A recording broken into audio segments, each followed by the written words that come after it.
Olá pessoal, boa noite a todos. Quero dar as boas-vindas a mais uma celebração online aqui da Aliança Bíblica do Bairro Pidécimo. Se você é nosso membro, que você possa aproveitar esse momento junto. E se você é nosso visitante, seja muito bem-vindo. É um prazer poder contar com a sua presença aí. Hoje à noite, gostaria de compartilhar, antes de tudo, um texto que está no Salmo 71, nos primeiros versículos do livro do capítulo 71, que diz assim: Em ti, Senhor, busquei refúgio, nunca permitas que eu seja humilhado. Resgata-me e livra-me por tua presença. Inclina o teu ouvido para mim e salva-me. Peço-te que sejas minha rocha de refúgio, para onde eu sempre possa ir. Dá ordem para que me libertem, pois é minha rocha e minha fortaleza. A ideia aqui do salmista é que todo o refúgio que ele poderia encontrar em toda e qualquer circunstância, ele só pode encontrar em Deus.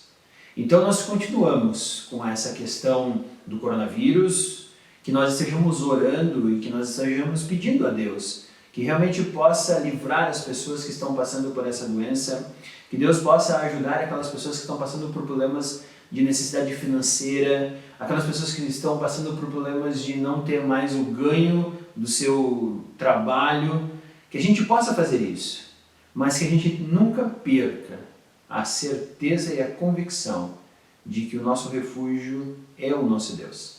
É por isso que nós estamos aqui hoje, para que nessa celebração online possamos louvar a Deus no momento de louvor e possamos também ouvir a palavra de Deus a respeito daquilo que Ele tem a falar para nossas vidas, porque a nossa esperança é sempre buscar a esse Deus. Então eu quero te convidar a baixar sua cabeça e nós vamos orar nesse momento.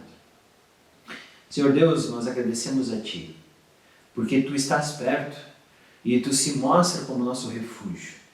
Assim como esse salmista que possamos procurar abrigo em Ti. Esse é o nosso desejo e essa é a oportunidade que nós temos de encontrar descanso, refúgio em Ti, Deus. Nada mais no mundo pode nos dar tanto conforto quanto estarmos em Ti. Então, abençoe agora todo esse momento, para que seja para a Tua honra e glória. Em nome de Cristo agradecemos. Amém. Então agora, aproveite todo esse momento de louvor e também o momento de estudo que nós vamos ter nessa celebração online. Boa noite, pessoal. Essa noite vamos iniciar o período de louvor lendo o Salmo 42, de 1 a 5. Assim: Como suspira a corça pelas correntes das águas, assim por Ti, ó Deus, suspira a minha alma. A minha alma tem sede de Deus, do Deus vivo. Quando irei e me verei perante a face de Deus? As minhas lágrimas têm sido o meu alimento dia e noite, enquanto me dizem continuamente: o teu Deus onde está? Lembro-me dessas coisas, e dentro em mim se me derrama a alma, de como passava eu com a multidão de povo e os guiava em procissão à casa de Deus, entre gritos de alegria e louvor, multidão em festa. Por que estás abatida, ó minha alma? Por que te perturbas dentro de mim? Espera em Deus, pois ainda o louvarei. A Ele, meu auxílio e Deus meu. Esse lindo salmo, o autor, que é um dos filhos de Coré, está exilado, ele está longe de Jerusalém. E ele expressa sua profunda tristeza por estar nessa situação, por estar longe de Jerusalém, do seu povo, do templo, das reuniões, dos encontros que eles tinham, de alegria, de louvor. Mas ele inicia primeiro falando do anseio dele por Deus, do anseio da sua alma pelo Deus vivo. Depois ele coloca lá no final que espera em Deus e ainda o louvarei. Então ele encontra em Deus o consolo para a sua tristeza, a tristeza da sua alma. Então, como está a sua alma? Você está abatido? Nós podemos estar sentindo todo esse isolamento. Alguns podem estar abatidos por causa disso, por causa da situação, dessa pandemia, dessa crise toda, por estarmos também afastados, isolados, longe das nossas reuniões também, e podemos estar até desanimados por isso. Mas nós precisamos, em primeiro lugar, buscar essa sede dentro de nós, essa sede pelo Deus vivo. Buscar Deus em primeiro lugar. E aí nós vamos encontrar nele o consolo para a nossa alma. O consolo que nós precisamos nessa pandemia, nessa situação toda de crise. Vamos orar, gente? Senhor nosso Deus, obrigado porque Tu nos consolas, Senhor. Porque Tu estás conosco em todas as circunstâncias, em todas as situações, mesmo nessas perdas que estamos tendo, nesse isolamento todo, Senhor. E na tristeza da nossa alma, Deus, Tu estás lá. Está lá nos consolando e nos dando, ó Deus, esperança, Pai.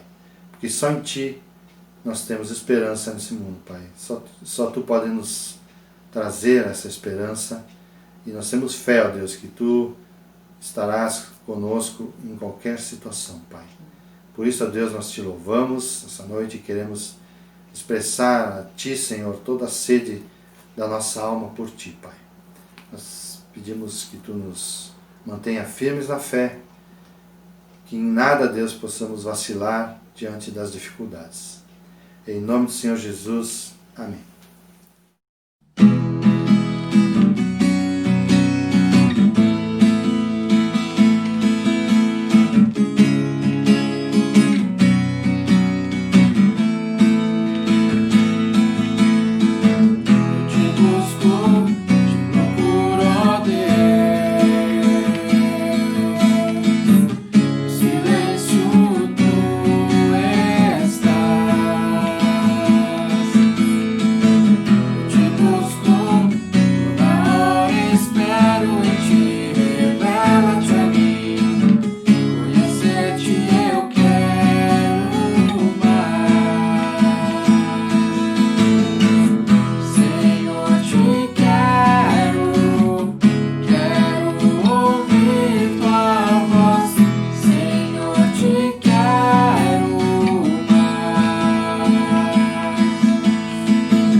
os meus passos de tropeçar.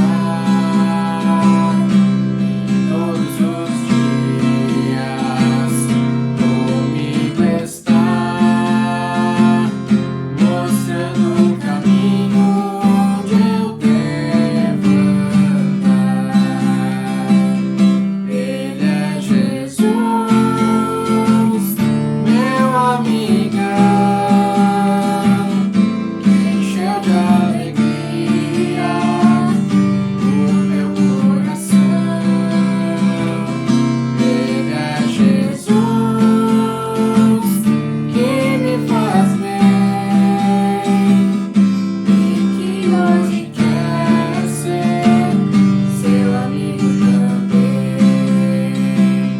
Eu tenho um amigo pra te apresentar, guarda os meus passos de tropeçar, e todos os dias vou me prestar, mostrando o caminho onde eu devo andar. Ele é Jesus, meu amigão, que encheu de alegria o meu coração. Ele é Jesus, que me faz bem e que hoje quer ser seu amigo também. E que hoje quer ser seu amigo também.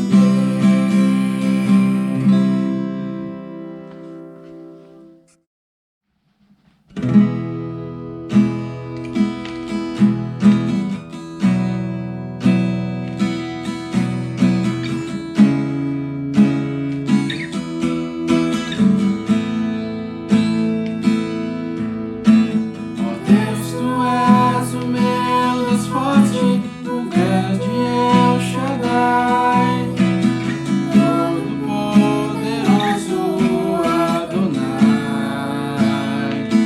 Teu nome é maravilhoso, conselheiro, príncipe da paz, Yeshua HaMashiach, Deus Emmanuel. O pastor de Israel,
Ó Pai querido, nós queremos te louvar essa noite, Senhor, te louvar por aquilo que tu és, Senhor.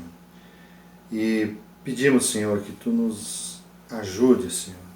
Queremos ouvir a tua voz, Senhor, ouvir a tua vontade para as nossas vidas e obedecer. Eu acho que a melhor forma de te adorar é te obedecer, Senhor, com as nossas vidas, Pai. Então, nos ensina, Deus, a obedecer a tua voz, a tua vontade, Senhor, mesmo que não seja aquilo que nós queremos, Pai, mas sabemos que todas as coisas cooperam para o bem daqueles que te amam, Senhor. Então, Pai, queremos depositar em Ti toda a nossa confiança e obedecer, Senhor. Nós te louvamos no nome do Senhor Jesus. Amém. Olá mais uma vez. Nesse mês de junho, eu pensei em a gente aprofundar bastante nosso conhecimento acerca do Evangelho. O que é o Evangelho?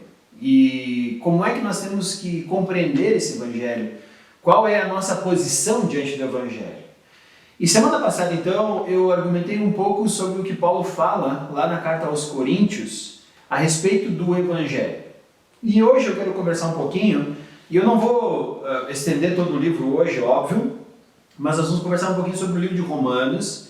E eu acho que nós vamos ter pelo menos mais uns 2 estudos a respeito da carta de Romanos.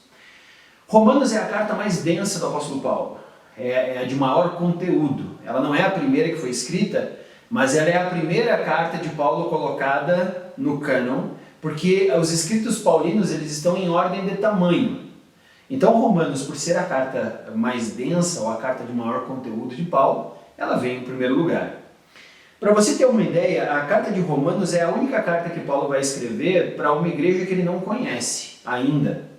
Paulo, ele não visitou a igreja em Roma, ele não foi o fundador da igreja em Roma.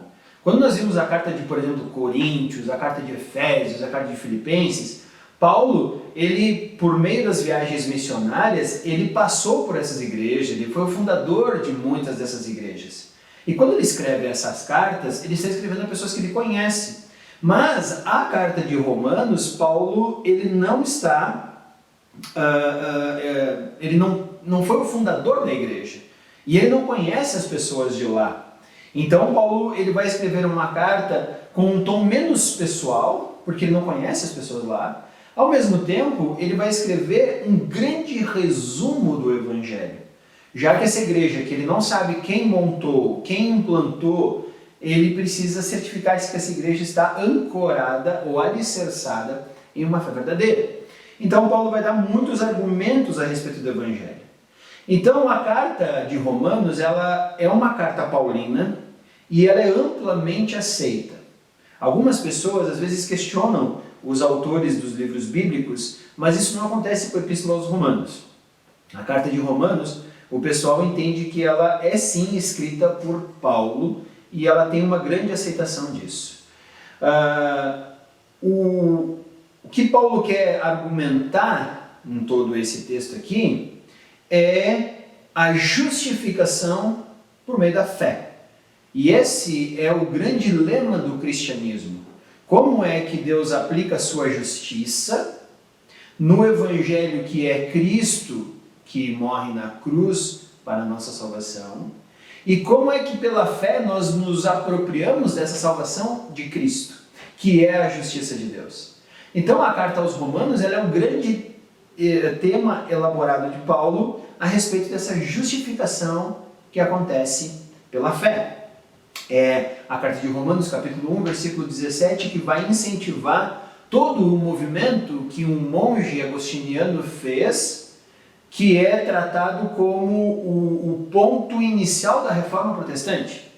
Martinho Lutero era um monge agostiniano que estava olhando para o texto de Romanos e ele se depara com o versículo 17, já vamos olhar esse versículo, e então é a partir desse versículo que ele vai questionar todas as ações cristãs que vinham acontecendo na Europa no seu período, dizendo que o ser humano precisava fazer coisas para ser justificado diante de Deus.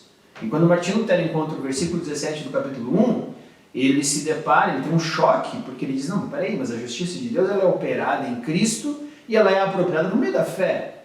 não por meio de fazer coisas para Deus. Então esse foi o grande impulsionador do movimento reformador da Europa, que originou então todo o movimento protestante, quando ele prega suas 95 teses a respeito da venda de indulgências na porta da igreja de Wittenberg. E a partir desse ato, ao desenrolar de todo o movimento reformador na Europa. Então a carta de Romanos foi escrita por Paulo depois ou no final da sua terceira viagem missionária. Todo mundo sabe que Paulo ele fazia viagens missionárias saindo da sua igreja, e ele evangelizava outras igrejas que estavam próximas e cada vez mais distante. Então, a primeira viagem missionária Paulo faz pela região da Galácia. É por isso que a carta aos Gálatas é uma das cartas mais antigas que Paulo vai escrever, porque é uma do primeiro movimento de implantação de igrejas que Paulo vai fazer. A segunda viagem missionária Paulo vai fazer para a Macedônia, uma região grega, onde havia algumas cidades ali, entre elas a cidade de Corinto, ficava nessa região da Macedônia. E a terceira viagem missionária Paulo vai fazer pela Ásia Menor, cuja capital da Ásia Menor era a cidade de Éfeso. Então é ali que ele vai evangelizar naquelas 7 cidades, na qual depois João vai escrever o Apocalipse. Findada essa última viagem missionária, mais ou menos pelo ano 56 e 57 depois de Cristo, o governo romano havia transicionado. Ele agora era um império, Roma agora era um império, Roma já tinha sido uma república, agora ela era um império, e havia trocado o seu imperador. Havia saído Cláudio, poucos anos antes, e havia entrado então Nero. Nero era o imperador nesse momento. Com o tempo de Cláudio, houve uma grande fome na região da Judéia. Paulo, então, o que ele fez? Ele fez uma arrecadação de dinheiro nas igrejas que ele havia implantado, e depois depois de recolhido esse dinheiro, ele estava levando para a Judéia. É nesse momento, na região provavelmente da Macedônia, talvez de Corinto, algumas pessoas dizem que de Corinto, porque quando Paulo vai falar no final da carta sobre as pessoas que estão com ele, ele vai usar o nome de Gaio e o nome de Erasto, e Gaio e Erasto eram pessoas que eram conhecidas por serem cristãos maduros da igreja de Corinto. Então algumas pessoas dizem que Paulo escreveu de Corinto essa carta, mas a gente não tem como ter plena convicção. Mas a verdade é que provavelmente Paulo está indo em direção à Judéia, levar os donativos e o dinheiro que a igreja, tanto na Macedônia quanto na Ásia Menor e na Galácia, havia arrecadado para suprir a fome dos judeus que estavam ali na região da Judéia. Cláudio também ele havia mandado embora de Roma todos os judeus que estavam morando em Roma. E esses judeus eles saíram sem qualquer tipo de dinheiro que o Estado deu para eles largarem suas casas. Hoje nós temos como uma coisa muito comum, o governo precisa do teu terreno para fazer uma estrada, alguma coisa assim, ele vai lá e paga o valor desse terreno. Naquela época não tinha isso, Cláudio havia expulsado, então é por isso que na época de Cláudio havia muitos judeus passando por necessidades econômicas, e Paulo então está levando esse dinheiro para essa igreja cristã da Judéia que está passando por essas dificuldades econômicas também. Então é nesse período de tempo, lá pelo ano 56, 57, depois de Cristo, que Paulo vai escrever a carta aos Romanos. Uma carta grande, uma carta densa, ela foi dividida em 16 capítulos, e eu faço algumas separações da carta de Romanos para a gente compreender melhor. Então, eu creio que o capítulo 1, os primeiros 13 versículos, é um prólogo que Paulo vai fazer a respeito da carta. Ele então primeiro vai fazer uma saudação dos versículos 1 a 7 e depois ele vai dar uma introdução do tema que ele quer debater do versículo 8 ao versículo 13. Do versículo 14 ao versículo 17 do capítulo 1, para mim é como se Paulo estivesse fazendo um grande resumo do tema que ele vai desenvolver. Então, se eu tivesse que resumir a carta aos Romanos, eu resumiria do capítulo 1, do versículo 14 ao 17. É como naqueles trabalhos acadêmicos TCC que a gente vai fazer, nós temos que colocar ali um grande resumo, palavras-chave e tudo mais. Se você olhar, e nós já vamos olhar isso, do versículo 14 ao 17, Paulo então ele vai dizer o seguinte: a justiça de Deus é revelada por meio do Evangelho. Esse é o argumento da carta aos Romanos. A justiça de Deus, ela é revelada, ela é plenamente satisfeita, única e exclusivamente por meio do Evangelho. Então, depois, Paulo vai começar então do capítulo 1, versículo 18, até o capítulo 11, versículo 36, ele vai falar das implicações espirituais que eu tenho por ser cristão. Então ele vai falar da nossa posição em Cristo, do nosso posicionamento diante da lei, que nós somos indesculpáveis diante de Deus, que por meio de Cristo agora nós temos então o perdão de Deus acessível a nós. Então ele vai falar sobre toda essa implicação espiritual que nós temos por sermos cristãos. Depois, do versículo 12 do capítulo 12, até o capítulo 15, Paulo vai falar das implicações pessoais de sermos cristãos.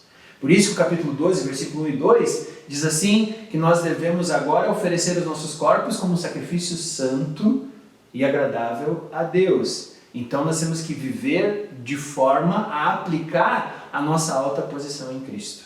Então, a primeira parte do livro vai falar sobre a nossa posição espiritual e a segunda vai falar sobre a implicação pessoal de estar em Cristo. Ou seja, o cristianismo ele é impossível de ser separado quem eu sou em Cristo, como eu ajo com as pessoas. Não tem como eu separar. Paulo diz que se eu estou em Cristo, eu tanto sou filho de Deus, quanto sou irmão daqueles que estão comigo nessa jornada. E tudo agora que eu devo demonstrar ao mundo é esse caráter cristão.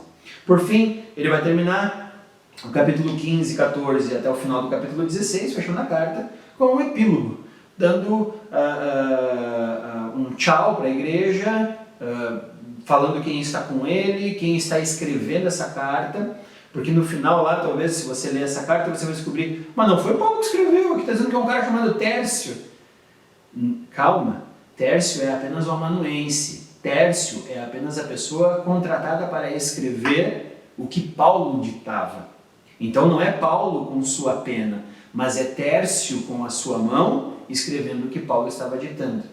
Então, nós podemos dizer que, se formos levar ao pé da letra, quem escreveu Romanos foi Tércio. Mas nós entendemos que é uma epístola paulina por ter sido, então, ditada por Paulo e por ele enviada para a igreja de Roma. Certo? Então, diante de toda essa introdução, só para a gente entender o que fala o livro de Romanos, eu agora quero pegar uma parte realmente muito pequena do livro, mas que tem implicações extremamente profundas para a nossa vida. Então eu quero te convidar agora a abrir o livro de Romanos, no capítulo 1, nós vamos ler do versículo 14 até o versículo 17. Nós vamos ler essa parte em que para mim é o grande resumo que Paulo faz do livro de Romanos. Então pode abrir Romanos capítulo 1, do versículo 14 ao 17.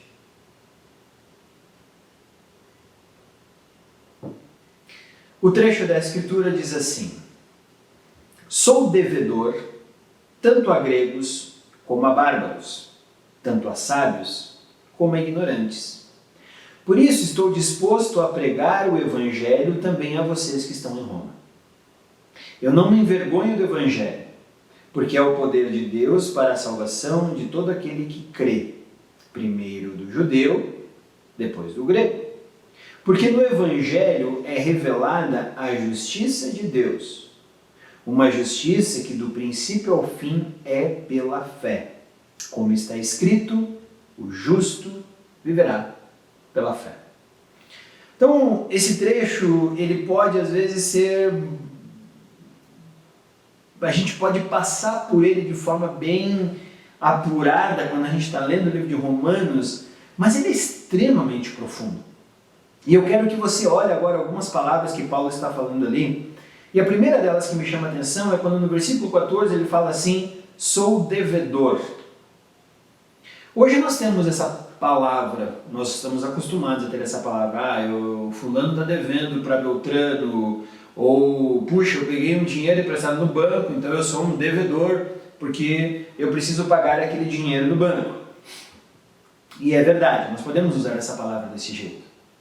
Mas quando Paulo está falando aqui, eu sou devedor, tanto a grego quanto a bárbaros, Paulo não está falando do SPC ou do Serasa da sua época.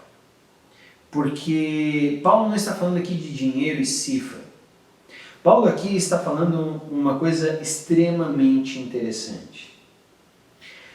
O Evangelho é para mim. É isso que Paulo está dizendo. Ao mesmo tempo, o Evangelho não é só para mim. O Evangelho é para o próximo que está ao meu lado. Então, nesse sentido, eu não posso reter o Evangelho só para mim.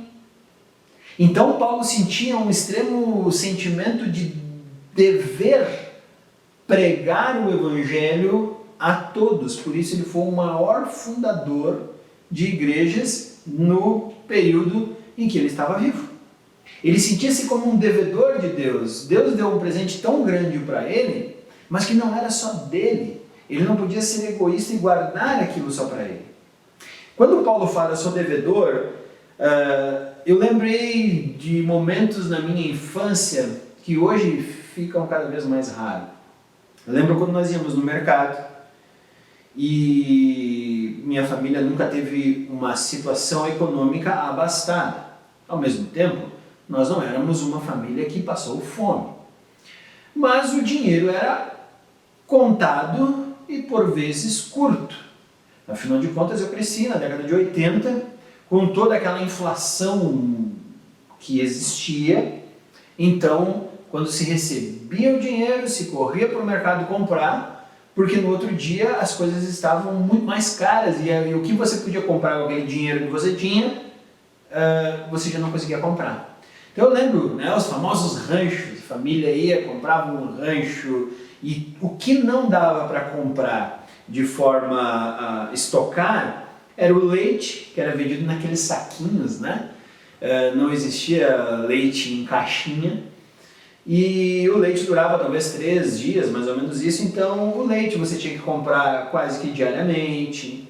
Pão também era algo que se comprava quando não se fazia em casa, você tinha que comprar no mercado porque você não tinha muito. Então às vezes você ia para o mercado para comprar esses itens básicos. E às vezes você estava lá e você via um chocolate, você via um refrigerante, um iogurte. E você obviamente pedia para o pai e para a mãe se dava para comprar. E era muito legal quando você ouvia, sim, nós vamos comprar, e você ficava muito faceiro. Mas aí ele dizia assim, só que você tem que guardar, porque quando chegar em casa você tem que dividir com a sua irmã. É isso que Paulo está dizendo. Hoje, nós não temos mais tanto isso, porque vivemos em um período de tempo, e graças a Deus por isso, em que ou as famílias têm um filho só, e aí tudo que ele ganha para ele, ou o pai tem dinheiro suficiente para comprar 2, e aí dá pro irmão também, né? Mas eu lembro que nessa época era muito complicado, porque naquele momento eu sabia que eu havia ganhado uma graça do meu pai, ou da minha mãe, ou da pessoa que estava comigo. Ao mesmo tempo, eu me tornava devedor de que metade daquilo iria para outra pessoa que não era eu, que era minha irmã. Confesso que na maior parte das vezes, eu cumpri esse meu dever. Algumas vezes eu comi escondido, tá? Mas a grande verdade é que Paulo sentiu exatamente isso. Paulo disse, o Evangelho é para mim, mas não é só para mim. Então, de certa forma, ao receber o Evangelho, Paulo se sentiu devedor para todas as outras pessoas com as quais ele deveria repartir o Evangelho. E esse é o sentimento que nós devemos ter. Nós, por recebermos o Evangelho, nós por recebermos a graça de Deus, nós por recebermos o privilégio de sermos filhos de Deus por meio do seu sacrifício na cruz, nós somos os arautos que vão levar isso adiante. O grande problema é que como igreja nós não fazemos isso. Eu fui pesquisar e tem no Instituto Moody uma estatística triste que eu não sei se ela é verdadeira ou não, mas foi a estatística desses dados o mais possível que eu pude encontrar. E o Instituto Moody, ele disse que 95% dos cristãos não compartilham o Evangelho. É uma triste realidade. Isso significa que de cada 100 cristãos, 5 vão compartilhar a fé porque se sentem como Paulo os devedores desse Evangelho. Mas 95 ficarão calados, apenas desfrutando do Evangelho que chegou até elas. Não é assim com Paulo, e não deve ser assim com nós, igreja. Nós precisamos revelar Cristo. Então, o mesmo sentimento que Paulo sente aqui, dizendo, eu sou devedor tanto a gregos como a bárbaros, bom, nós também somos. Nós somos devedores desse Evangelho que Deus confiou a nós para revelarmos aos outros que estão aí esperando essa boa notícia, esperando essa boa nova. Então nós continuamos assim como Paulo sendo devedores. Outra palavra que eu quero destacar aqui está no versículo 15, quando Paulo fala, por isso estou disposto a pregar o Evangelho. O Evangelho, ele é para ser pregado. E Paulo está disposto a pregar o Evangelho. O grande problema é que às vezes, por participarmos de igreja e ouvirmos muitas pregações, nós achamos que para pregar o Evangelho, nós precisamos fazer teologia, saber grego e hebraico, nós precisamos ter um curso de MEB, que é Métodos de Estudos Bíblicos, nós temos que ter um curso de homilética para dar a homilia, entregar a palavra às pessoas. E na verdade não é isso que Paulo está falando. Outras pessoas pensam que para poder pregar o Evangelho, eu tenho que ser perfeito, bom. Então muitas pessoas às vezes elas dizem assim, eu vou esperar eu me aposentar para daí fazer talvez algum tipo de curso bíblico e quem sabe eu vou me tornar um bom pregador do Evangelho. Paulo não está falando isso. Se você lembrar, semana passada nós estudamos o texto de 1 aos Coríntios, quando Paulo fala que quando ele entregou a mensagem aos Coríntios, ele não foi com um discurso eloquente, ele não foi com uma grande homilia, ele foi simplesmente compartilhar o que Cristo fez na vida dele.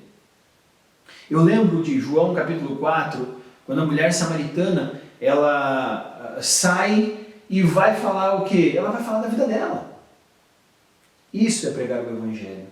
É falar para as pessoas o que Cristo se tornou para nós. O que Cristo fez em favor de nós. Então eu não preciso de uma bancada, não preciso de um púlpito, eu não preciso de um discurso eloquente, eu não preciso de uma plateia. Eu prego o Evangelho mesmo se eu falar a respeito de Jesus para uma única pessoa. E o Evangelho já está sendo pregado. Então quando Paulo agora fala que eu agora estou disposto a pregar, é isso. Ele não está disposto porque ele é perfeito, ele não está disposto porque ele é bom. Ele está disposto porque é urgente que ele compartilhe do Evangelho. É urgente que ele vá falar a respeito desse Cristo que o amou tanto e se entregou para as outras pessoas que também foram amadas pelo mesmo Cristo. Então, o Evangelho, nós somos devedores e por isso agora temos que estar dispostos a pregar isso. No versículo 16, ele vai usar então um outro termo aqui que parece ser bastante duro, pesado. Eu, pelo menos, quando eu olho aqui, Paulo fala, eu não me envergonho do Evangelho. Por que Paulo talvez poderia dizer esse termo, eu não me envergonho do Evangelho? Porque Paulo está escrevendo uma carta para uma igreja que ele não conhece. Ao mesmo tempo, Paulo tem muitos motivos para se envergonhar do Evangelho, se esse fosse o caso. Imagina você que Paulo era um alto cidadão fariseu, respeitado entre os judeus. E quando se tornou cristão, ele foi rejeitado por seus irmãos de pátria. Ele foi rejeitado por todos os judeus. Ele perdeu todo o status social que ele tinha sendo fariseu. Mais do que isso, é o conteúdo da pregação, que nós vimos semana passada. O Evangelho é loucura. ele é escândalo. Por quê? Porque, na verdade, Paulo agora vai pregar, em vez de um Deus poderoso que opera maravilhas, ele vai falar que Deus se fez carne e morreu numa cruz. Se tornou fraco. Um Deus que morre? Quem aqui quer servir um Deus que morre? Não, eu não quero servir um Deus que morre. Mas Paulo tem que levar essa mensagem. Então ele perdeu o status social que tinha e agora o seu discurso mudou completamente. O discurso dele é a respeito de um Messias que é escândalo para os judeus e loucura para os não-judeus. Paulo também, ao pregar o Evangelho, ele vai levar uma mensagem que às vezes vai chocar o seu público. Porque de certa forma o Evangelho ele é um choque a toda a altivez e soberba humana. Porque nós como seres humanos, nós gostamos de fazer as coisas para sermos aceitos. Então, Paulo está dizendo que é para o homem impossível fazer alguma coisa para ser aceito por Deus. O homem só pode aceitar de graça o sacrifício que Cristo fez na cruz. Então, no mundo onde as pessoas elas acham que elas têm que ser grandes o suficientes, o Evangelho reduz o homem a nada. Porque o Evangelho revela que o homem ele não pode ajudar a Deus. Então, o Evangelho reduz o homem a nada, mas não por reduzir o homem a nada, para oferecer a graça. Essa é a questão. Para dar ao homem aquilo que ele era incapaz de conseguir chegar. E é essa a mensagem que Paulo vai levar. Então, o Evangelho ele nos coloca no nosso devido lugar.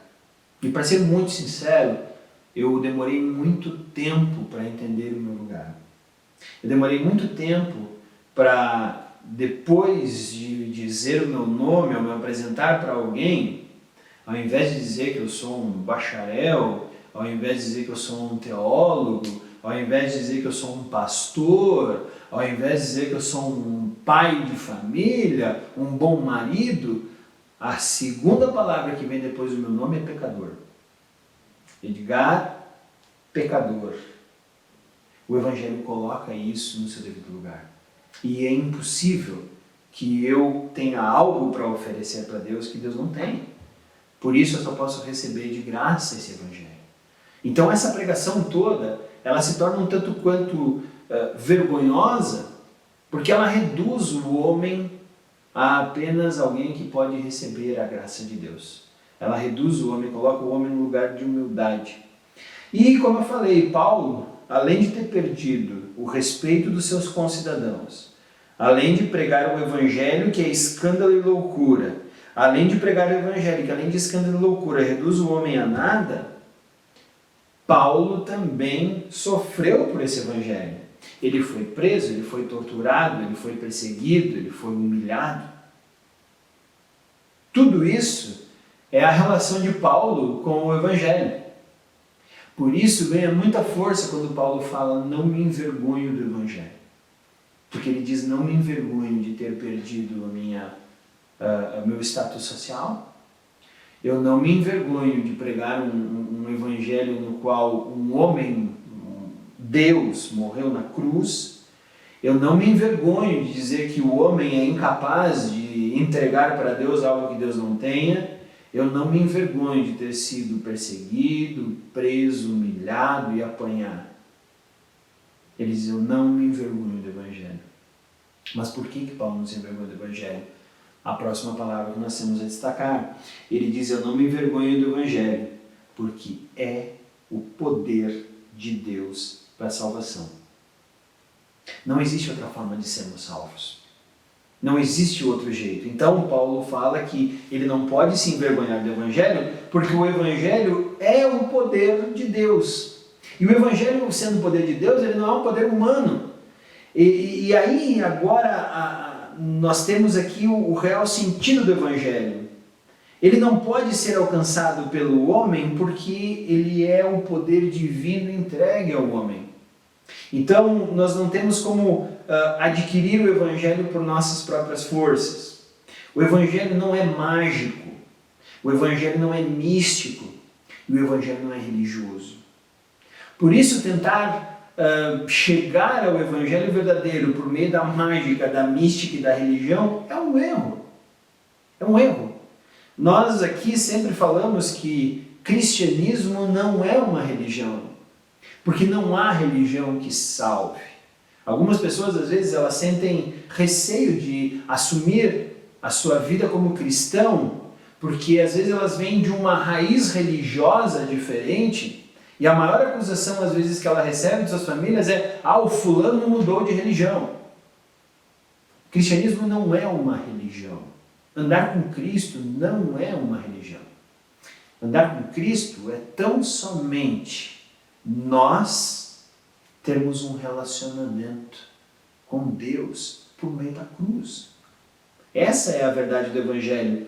Então, é na cruz de Cristo que está o poder da nossa salvação. O poder da nossa salvação não está em nossas mãos. É por isso que quando eu encontro, durante a minha caminhada de vida, alguém, por exemplo, que tem um problema de adultério, eu prego o Evangelho para ele. Quando eu encontro alguém que tem algum problema com vício de drogas ou de álcool, eu prego o Evangelho para essa pessoa.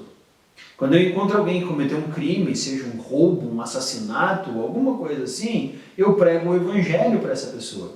Sabe por quê? Porque Paulo diz que o Evangelho é o poder de Deus para a salvação. Então não adianta eu entregar para essa pessoa qualquer outra coisa que não o Evangelho. Porque é o Evangelho que é o poder de Deus. Curados dos vícios, dos adultérios e de todos os outros crimes que nós fazemos, só pelo poder do Evangelho. Então o Evangelho é o único poder capaz de curar esse tipo de pessoas. Por isso que nós, igrejas, temos que estar cheios de pessoas assim, que mostram que foram curadas pelo Evangelho, pelo poder de Deus, pela salvação que Deus deu. E à medida que isso acontece, nós vamos manifestar para o mundo que isso é possível. Então, o poder de Deus é o Evangelho. Por isso Paulo não se envergonha. Agora, olha a outra palavra que eu quero ressaltar também no versículo 16. Ele é o poder de Deus para a salvação de todo aquele que crê. Então, há uma resposta correta que eu devo dar ao Evangelho. E essa resposta é o quê? É o crer, é a fé.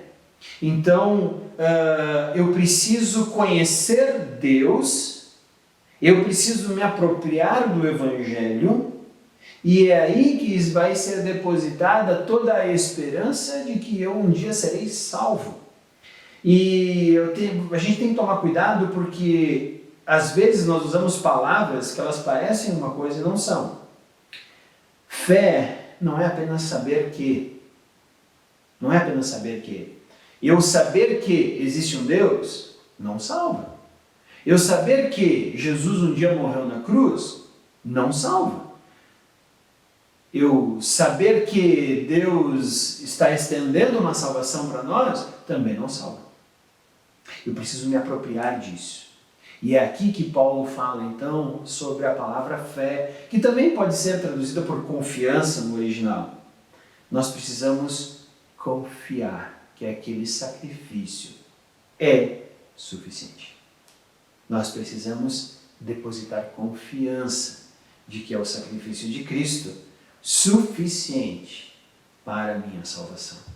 E eu posso parar de correr atrás de ideias religiosas, eu posso parar de correr atrás de ideias místicas, eu posso parar de correr atrás de ideias mágicas, porque na verdade tudo que eu preciso é tão somente crer. Talvez você vai dizer, mas assim é muito fácil.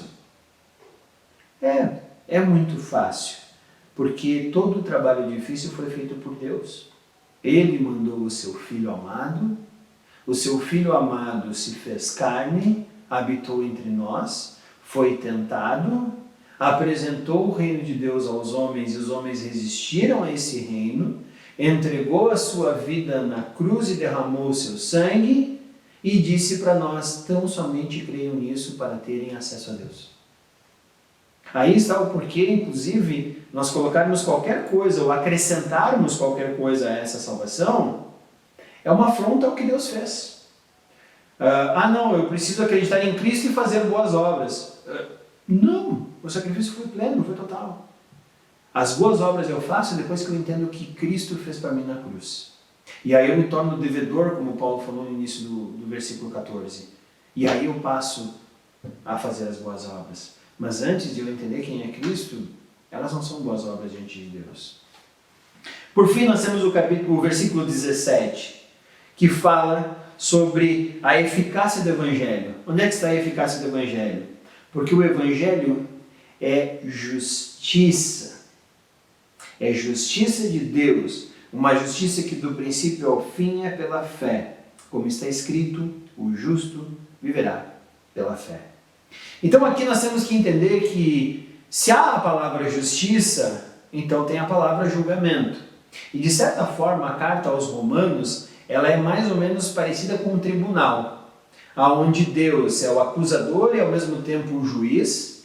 A humanidade é acusada da sua desobediência diante de Deus, e a justiça que Deus requer por causa da desobediência humana é Cristo na cruz. Por isso o homem é declarado livre, mas ele é réu até não aceitar a cruz de Cristo. Então, de certa forma, a eficácia do Evangelho ela repousa na aplicação da justiça divina.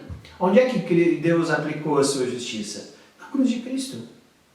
Quando Cristo derramou seu sangue, ele já pagou pelos nossos pecados.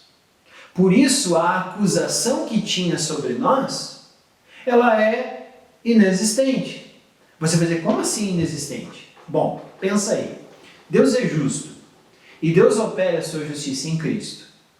Imagina um tribunal normal que nós temos em nossa cidade. Imagina que um réu foi acusado de furto, tá? E não teve provas que disseram o contrário, ele foi condenado por furto. Pensa comigo aí. Esse réu cumpriu uma pena. Foi estabelecida uma pena pelo juiz e essa pena então foi paga. Vamos imaginar que eu não faço ideia, eu não sou da área do direito, eu não sei quanto seria uma acusação por furto, mas bota que ele pegou 4 anos. Talvez ele, por bom comportamento e outras circunstâncias, em 1 ano e meio, ele pagou sua dívida com a justiça, certo? Aí ele é posto em liberdade. Um policial vai lá e prende novamente e entrega para o juiz, dizendo, aqui está o cara acusado do furto. O juiz vai olhar nos autos e ele vai dizer, não, mas peraí, essa pena foi paga. Aí está o porquê, uma vez confiado no sacrifício de Cristo, Deus não pode me acusar uma segunda vez. Porque quando eu confio no sacrifício de Cristo, Ele não pode punir 2 vezes o mesmo crime. E é por isso que o Evangelho é a graça. Por quê? Porque quando o meu pecado foi pago por Cristo naquela cruz, Deus não me acusa mais desse pecado. Então o cristão não é alguém que vive sob a acusação de Deus. Pelo contrário, o cristão vive na justiça de Deus. Por isso Paulo vai buscar nas palavras de Abacuque, capítulo 2, versículo 4, o justo viverá pela fé. Ou seja, aquele que Deus declarou justo, é justo para sempre. Então, eu hoje estou aqui na terra e eu depositei a minha confiança em Deus, no sacrifício de Cristo na cruz. Com isso, Deus pega o meu pecado e diz, ok, o sacrifício do meu filho pagou os pecados do Edgar. O dia que eu for chamado diante do trono de Deus, eu não preciso me preocupar. Porque quando Deus lê a minha dívida, também vai ler lá no final, está pago pelo sangue de Cristo. Essa é a justiça de Deus. É isso que Paulo fala, então, que é a justiça de Deus. E por isso também é uma falta de sentido eu agora querer fazer coisas para aplacar a ira de Deus. Porque já foi pago. Já foi pago. Por isso Martinho Lutero, quando observou todo o cristianismo ao seu redor da Idade Média, que dizia que as pessoas deviam dar indulgências para a igreja, ou seja, dar dinheiro para pagar os seus pecados. Que elas deveriam se ajoelhar e subir ajoelhado uma escada, e em cada escada tinham que rezar um Pai Nosso ou alguma coisa assim, para tirar um dos seus parentes do purgatório. Não faz sentido. Porque em que paga a dívida? O sacrifício de Cristo. Imagina que eu tenho uma dívida de R$100 e eu chego lá para o banco e digo, olha, eu vim pagar minha dívida. O banco olha e diz, a tua dívida é de R$100, mas está paga. Não, pega aqui, ó, mais esses R$100. O banco vai dizer, não faz sentido o que vocês estão fazendo. Percebe agora o porquê não faz sentido nós tentarmos acrescentar algo à nossa salvação? E o porquê isso, inclusive, é roubar a glória do presente que Deus nos deu em Cristo? Por isso o Evangelho é a justiça de Deus aplicada, na qual agora nós como cristãos podemos viver com toda certeza, como filhos livres de Deus. E aí está o porquê nós temos que aceitar o Evangelho. Por quê?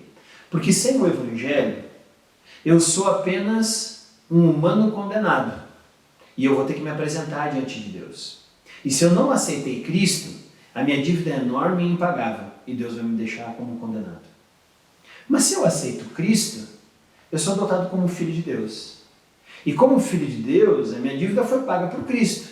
Mas você vai dizer, mas eu continuo pecando. Sim, mas a parte incrível é que Cristo morreu pelos meus pecados do passado, do presente e do futuro. Então, quando eu sou filho, eu não posso mais deixar de ser filho. E quando um filho erra, ele passa pela disciplina do seu pai.